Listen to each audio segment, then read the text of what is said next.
What's going on? So I always like to see what music artists pick as their favorite albums, and it's always interesting when I go through that list and see what they deem as a favorite. And like for instance, my first part I'm gonna do with this is gonna be about Smokey Robinson. He always been consistent about Marvin Gaye's "What's Going On." He was there to hear as Marvin was putting it together, and what I liked about it, I like to hear great artists break down when another great performer is writing or doing the vocals or production or arrangements. It says a lot, you know. But what makes artists listen to other artists and what they get for inspiration and so on and so forth. So that is pretty compelling when they can take themselves out the mix and listen to a record and they say, oh yeah, that was a great album. That says a lot right there. And so I hold Smokey Robinson in high regards as a songwriter because he might be arguably the GOAT. And he's in that argument.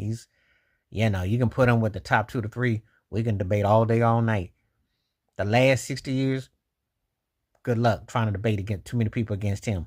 His track record speaks for itself. But he did feel that What's Going On by Marvin Gaye, which some people felt was the greatest album ever. Um, and I've looked at a lot of people's different lists and totality, and that one has definitely come up quite a bit in terms of like the manner.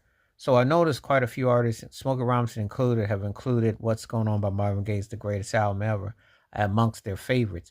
And Marvin Gaye wrote this, of course, about his brother who returned back from Vietnam, and the stories have been told ad infinitum and what have you. But a powerful message that resonated to the then as it does to the now, especially in light of everything that's gone past with DEI and deportation, etc., and how police brutality and institutionalized systematic racism, etc. When you can make a record that talks about what's going in the here and now, that's pretty special. Not a lot of artists can do that.